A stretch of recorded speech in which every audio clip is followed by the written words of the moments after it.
Yanci ya fi kuɗi. Littafin Abokin fira kashi na 1 wallafar Dr. Muhammad Mansur Ibrahim Sokoto wanda ni Muhammad Zaharuddin Usman na karanta. Labari na 9. Yanci ya fi kuɗi. Wani alhaji ne yake tare da iyalansa kuma yana kiwon irin tsuntsun nan mai yawan surutu wanda ake kira aku.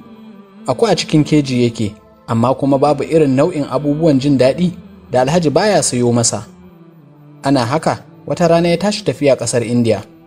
Sai ya nemi kowane mutum daga cikin gidansa ya faɗi abin da yake so ya sayo masa idan ya tashi dawowa. Suka zo kowa ya faɗi irin tasa buƙatar. Har alhaji zai tafi sai ya ce ai ga aku nan bai faɗi tasa buƙatar ba. Aku ya ce, ni babu abin da nake son ka sayo mini, amma ina da 'yan uwa a can. Ina son idan ka haɗu da su ka ce ina gaishe su, kuma ka sanar da su halin da nake ciki. Ina nan lafiya lau. Alhaji ya yi sallama ya tafi abinsa. A cikin tafiyar tasa kuwa, cikin ikon Allah, sai ya ga wani babban gandun daji, babu abin da ke cikinsa sai tsuntsayen aku. A nan ne ya tuna da wasicin akunsa, sai ya tsaya ya kalli wani daga cikinsu, ya ce masa, ina da saƙo daga wani ɗan uwanka, wanda ya ce in gaida ka. Aku ya ce, yana ina ne halan? Mai gida ya ce, yana can gida tare da iyalina. Ya ce masa, a wani hali yake ciki? Ya ce, lafiyarsa ƙalau, ba shi da damuwa kowace iri, duk mutanen gida kowa yana son sa, kuma har ma mukan zauna mu yi fira da shi. Aku ya ce, halan sau nawa yake zuwa gidanku ne? Ya ce, ai a cikin gidan yake, baya zuwa ko ina. Aku ya ce, baya zuwa ko ina kamar yaya? Mai gida ya ce, ai a cikin keji muka ajiye shi. Sai aku ya yi wata irin zabura, ya kwala ihu, nan take ya faɗi matacce. Alhaji ya damu matuƙa da abin da idonsa ya gane masa. Ya haƙiƙance lallai wannan ɗan uwan akun da ke gidansa ne, kuma ya gane cewa baƙin cikin halin da ɗan uwansa ke ciki na rashin ‘yanci da ya samu labari ya zama ajalinsa. Da Alhaji ya dawo gida, ya raba ma kowa tsarabarsa. Aku ya yi masa sannu da zuwa, ya ce, ina fatar ka isar da saƙona.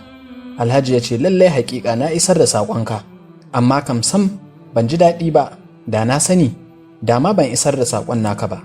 Aku ya ce, me ya faru halan? Ya kwashe labari gaba ɗaya ya faɗa masa. Jin haka sai wannan aku ya yi irin wancan ƙyallowar da ɗan uwansa ya yi, nan take ya faɗi matacce.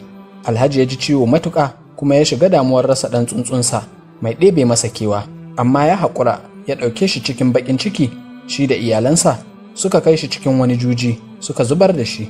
Juyawar Alhaji ke da wuya, sai aku ya miƙe ya da gargaje ya gyara fuka-fukansa yana shirin tashi.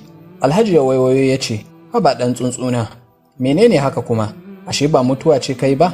Aku ya ce masa, a'a, wannan sakamakon tsarabar da ka zo mani da ita kenan. Wancan tsuntsun ma da ka gani a ƙasar Indiya ba mutuwa ne ya yi ba, ya dai baka saƙo ne ka isar mani yadda zan yi in samu ‘yanci na. Yanzu kuma alhamdulillahi ka ga tafiyata. Na gode da duk alheran da kuka yi mani, kai da iyalinka. Sai wata rana ya tashi ya bar Alhaji da iyalansa da salallami. Darussa. Allah mai yawan hikimomi ne cikin halittunsa.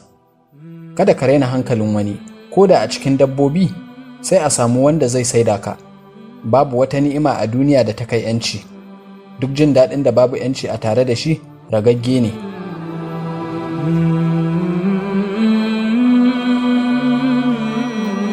Kada ku mance ku danna mana subscribe kuma sannan ku danna alamar ƙararrawa domin sanar da ku da zarar mun ɗaura. Mun gode.